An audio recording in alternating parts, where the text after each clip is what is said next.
Je vais donc commencer avec la déclaration mensuelle de la CIMOCEL.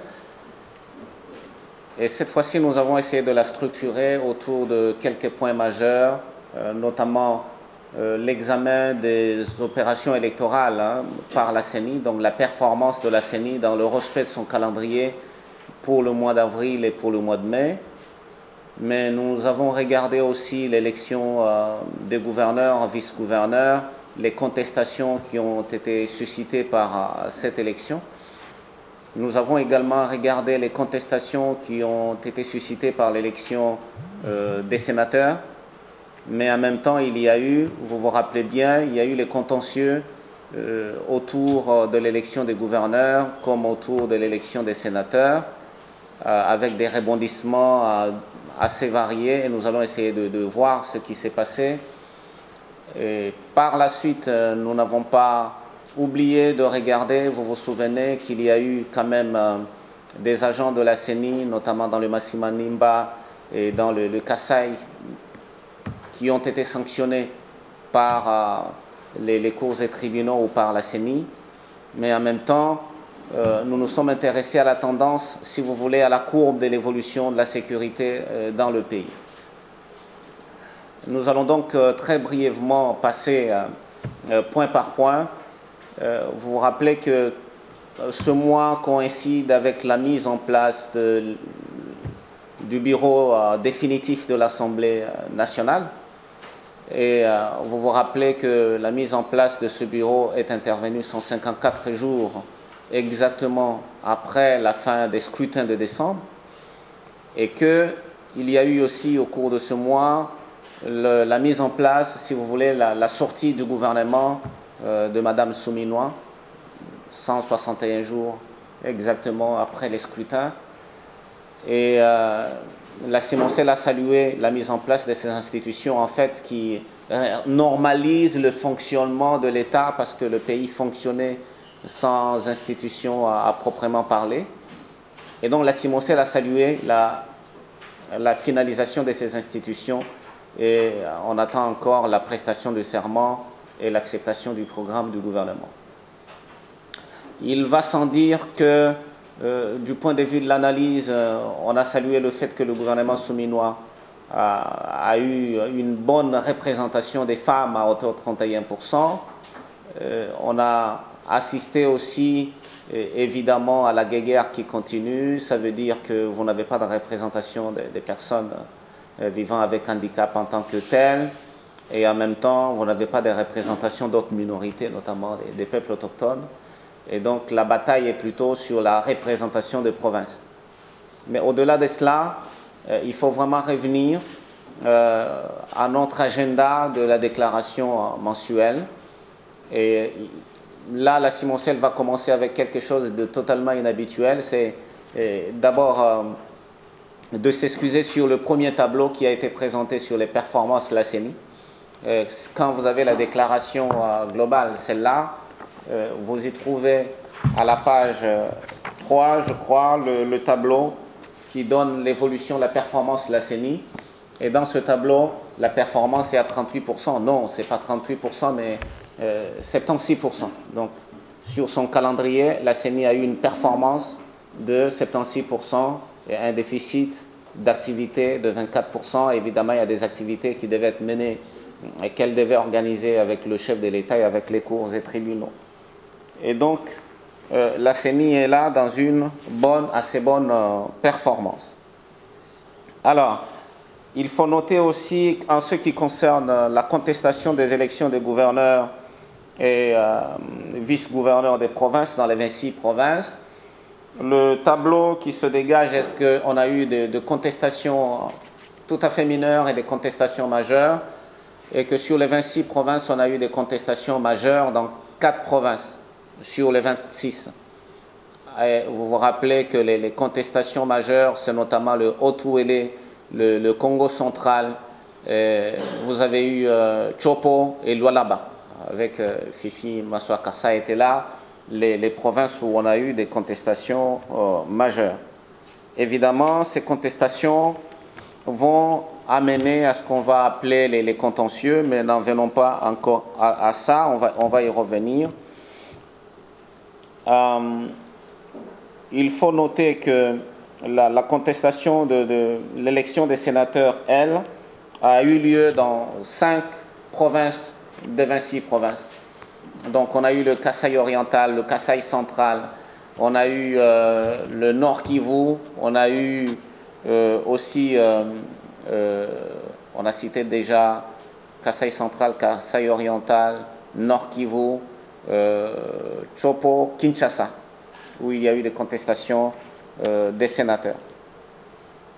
Alors, lorsque on va un peu plus loin, on va trouver qu'au-delà de ces contestations, il y a eu des contentieux et que, en termes de contentieux, les plus virulentes ont été le Congo central, le Haut-Ouélé, on a eu évidemment Kinshasa, et puis vous avez eu là où on a réclamé que les gouverneurs soient remplacés et qu'on sort même le Lualaba. Donc on a quatre provinces aussi où on a eu suffisamment des contestations. Alors, il est important de rappeler qu'au cours de ces différentes contestations, réclamations, il reste quand même l'affaire du Congo central, où en date du 12 mai, on a vu que le tribunal administratif ou la cour d'appel du Congo central de Matadi avait confirmé l'élection de Madame Grace Bilolo, et qu'en date du 24 avril, on a assisté à ce que la cour d'appel, le Conseil d'État, a annulé cette élection et ordonné à la CENI d'organiser une nouvelle élection qui était prévue le 7 juin. Mais en date du 31, donc 7 jours plus tard, il y a eu la Cour constitutionnelle qui a annulé l'arrêt du Conseil d'État et a réhabilité Madame Grace Bilolo. Ça reste le feuilleton le plus rebondissant dans le contentieux. Mais globalement, sur l'ensemble des contentieux qu'on a enregistrés, on peut constater que les faits qui étaient reprochés, c'est d'abord qu'il y a eu des votes frauduleux, qu'il y a eu des irrégularités qui portaient atteinte au scrutin, qu'il y a eu l'achat de l'électorat, il y a eu même des vidéos qui étaient présentées où on parlait des corruptions, mais en même temps, si on regarde sur l'élection des sénateurs, il y a eu ce vice de nationalité, notamment sur une sénatrice de Kinshasa. Donc, on est resté dans un contexte où le deuxième fait à observer, c'est que la bataille s'est livrée non pas entre l'opposition et l'Union sacrée, mais toutes ces contestations, tous ces contentieux se sont plus ou moins refermés dans le cercle de l'Union sacrée pour la nation, ça veut dire des partis et des regroupements qui sont au pouvoir et qui se battent en fait pour avoir le dernier réglage des positionnements. Il faut dire que dans notre déclaration, nous sommes revenus encore sur la question de sécurité. Il faut noter que le contexte sécuritaire a été plus flottant et qu'en dehors des provinces classiques, hein, où on a observé comme le Nord Kivu avec la situation de guerre, l'Ituri, vous savez, qui est en état de siège, le Sud Kivu qui est un peu pendant au Nord Kivu, et vous savez qu'il y a le Mainombe, il y a le Kwango, mais de manière assez particulière, ce mois, il y a eu une pique sur Kinshasa, et vous vous rappelez que Kinshasa a eu non seulement l'agression, hein, l'attaque contre la maison de Vital Kamerhe, ce qui a été appelé de tentative de coup d'État, où le procès a commencé hier, je pense, aujourd'hui. Mais en même temps, sur Kinshasa, vous avez Bibois, vous avez Kimbanseke, je crois, Selembao, où on a des pics d'insécurité tout à fait particulières avec des viols qui ont été enregistrés, ce qui ramène Kinshasa dans la zone rouge d'insécurité. Mais en même temps, l'accord qui avait été trouvé entre autorités coutumières, chefs coutumiers dans le Congo par le chef de l'État, semble avoir du plomb dans l'aile parce que vous êtes au courant que des agressions, des villages ont continué à être brûlés, des personnes ont continué à être tuées et que le calme n'est pas totalement revenu de ce côté-là, ce qui fait que la courbe d'insécurité est quand même revenue à un niveau beaucoup plus élevé. Alors, il faut terminer avec la mise en place de l'Assemblée nationale sur le plan électoral.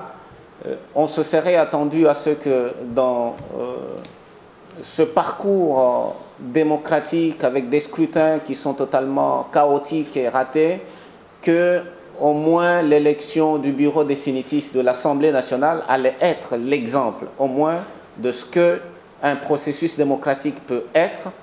Mais hélas, il faut décrire que même au niveau de scrutin pour mettre en place le bureau définitif de l'Assemblée nationale, nous sommes restés sur notre faim en ce qui concerne les bonnes pratiques, notamment le respect des principes directeurs. On a observé notamment dans le processus de mise en place de l'équipe qui devait organiser ces scrutins qu'il n'y avait pas de consensus. Ça, c'est un. Deuxièmement, l'opération de dépôt de candidature a été décriée par beaucoup comme étant une opération totalement partisane, opaque, partiale et sans transparence. Mais en même temps, on a observé qu'au moment de la campagne, tous les candidats n'ont pas eu le temps de battre campagne sur base des programmes. Et donc, finalement, on a l'impression que même les candidats n'ont pas été libres. Ce n'est pas qui voulait être candidat qui a été candidat, mais ça a été plus ou moins des ententes au niveau du présidium et au niveau des poids politiques qui s'est posé. Et finalement, les membres qui ont été élus, il me semble qu'il y en a quand même quelques-uns, comme Vital Kamerhe apparemment, qui a fait un esquisse de son programme, mais ceux qui ont été élus, pour la plupart, ce n'est pas sur base d'un programme, mais sur base plus ou moins des ententes et des poids politiques. Et la pratique de l'élection au sein du bureau de l'Assemblée nationale a laissé un goût amer sur ce qu'on s'attendait. On attendait quand même voir là le dernier clin d'œil à ce qu'on peut appeler un processus démocratique. Malheureusement, là aussi on peut dire que les gens ont décidé de tuer la démocratie. Alors, c'est un mois assez fair play auquel la Cimocel a appelé le gouvernement à prendre la question sécuritaire très au sérieux, notamment à initier des enquêtes sur les événements de Kinshasa qui restent totalement flous. Et il aurait été important qu'il y ait des enquêtes indépendantes d'abord, au-delà du procès. On espère qu'avec le procès, comme c'est des questions de haute sécurité, que ça va se clarifier. L'autre recommandation du mois, c'est au niveau de l'Assemblée nationale, par rapport au conflit qui semble émerger entre les institutions de gestion du contentieux électoral, en l'occurrence le Conseil d'État et la Cour constitutionnelle. Nous avons recommandé à l'Assemblée nationale de clarifier les textes. Il est besoin que soient harmonisés les textes qui gèrent les compétences de ces institutions qui se sont interpénétrées quasiment et qui se sont annulées dans une guerre plus ou moins froide. Et nous avons recommandé à l'Assemblée nationale de travailler à éviter toute superposition de compétences entre la Haute Cour et le Conseil d'État en matière de contentieux électoral. Et ça va nécessiter que les matières de compétences de chacune de ces instances soient clarifiées. Mais la plus grande préoccupation pour la Cimocel reste l'accoutumance des parties prenantes aux mauvaises pratiques dans les élections.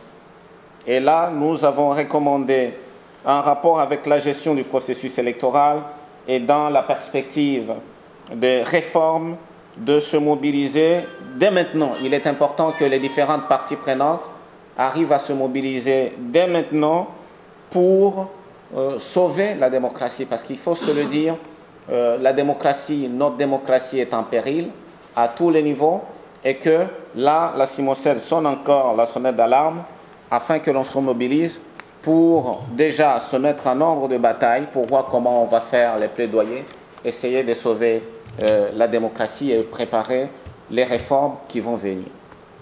Mesdames et messieurs, voici en quintessence plus ou moins le résumé de la déclaration mensuelle du mois de mai. Je vous remercie.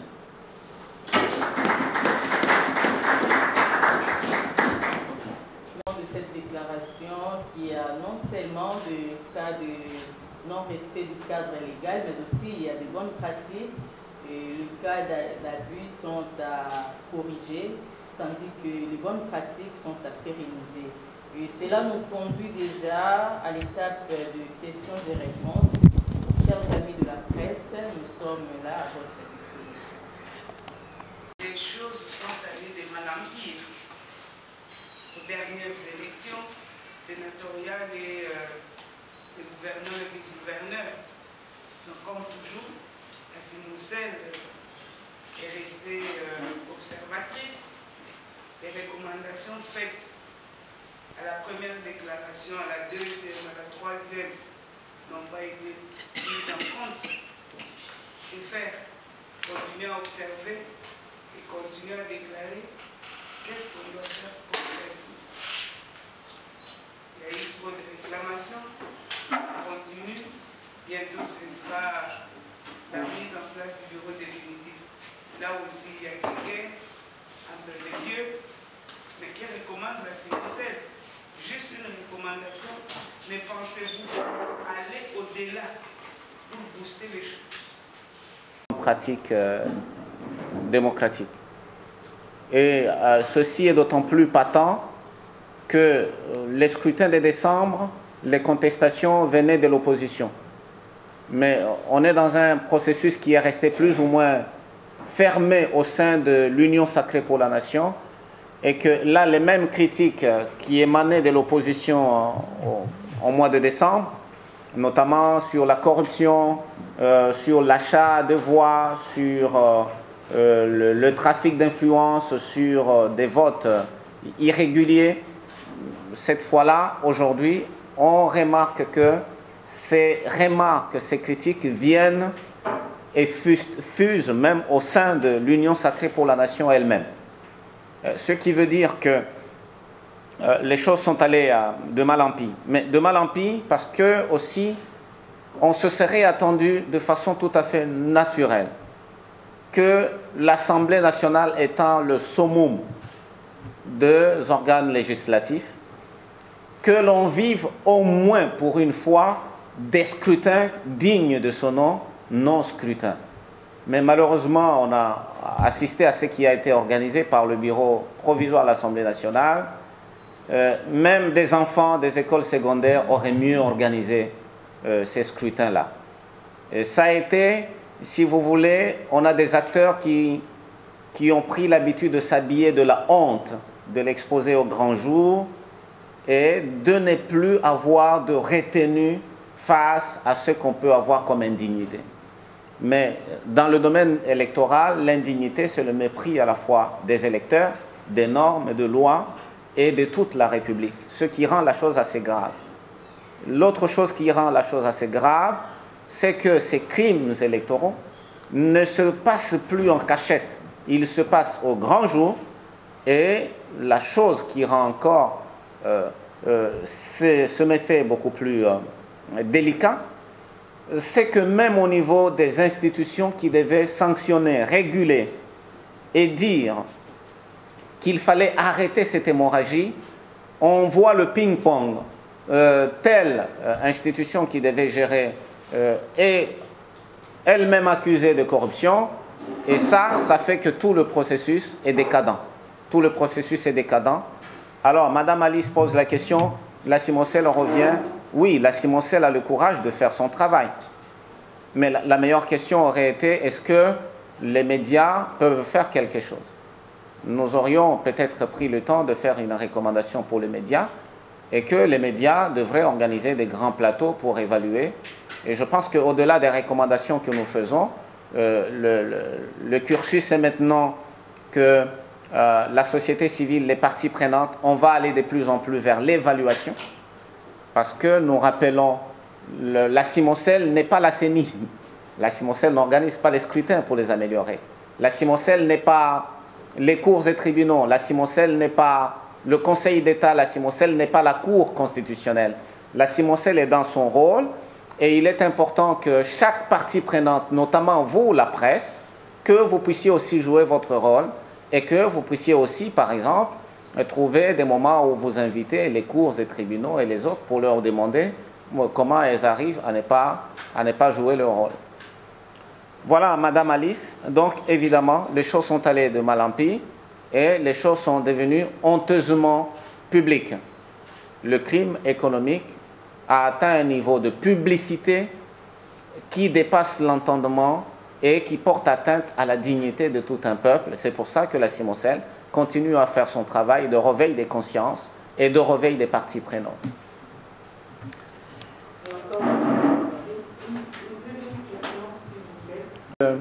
Le travail que nous faisons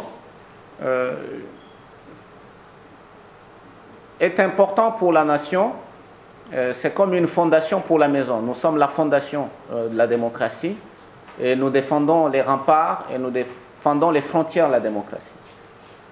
Et le travail que nous faisons arrive aux oreilles de toutes les parties prenantes, notamment le président de la Cour constitutionnelle nous a répondu, parce que vous vous souvenez, au mois de mars, nous n'avons pas été tendres avec la Cour constitutionnelle et nous lui avons fait des recommandations. Et le président de la Cour nous a remerciés pour le travail que nous faisons, a promis de prendre en compte les recommandations et de les appliquer par la suite. Je pense qu'il y a le Sénat qui nous a aussi répondu. Je pense que nous avons des échos de la CENI et je pense que nous avons des échos de beaucoup de parties prenantes qui... Beaucoup de gens se sentent qu'il ne faut pas abandonner la lutte à cause du travail de la CIMOCEL. Malheureusement, nous tenons à rappeler que la CIMOCEL n'est pas une structure partisane, Madame Alice. La CIMOCEL est une structure, si vous voulez, au milieu du village. Et donc, en même temps qu'on peut décrier qu'au sein de l'Union sacrée, il y a ces dénonciations, mais en même temps, nous n'oublions pas que ce n'est pas l'Union sacrée qui gère le processus démocratique. Le processus démocratique est géré par non seulement la CENI, il est suivi par les missions d'observation et nous restons plus ou moins la seule. Et vous, la presse, hein, vous suivez aussi. Mais il y a aussi les cours et tribunaux, les organes de gestion de contentieux. Ça veut dire que la CIMOCEL ne peut pas s'adresser à l'Union sacrée comme une entité.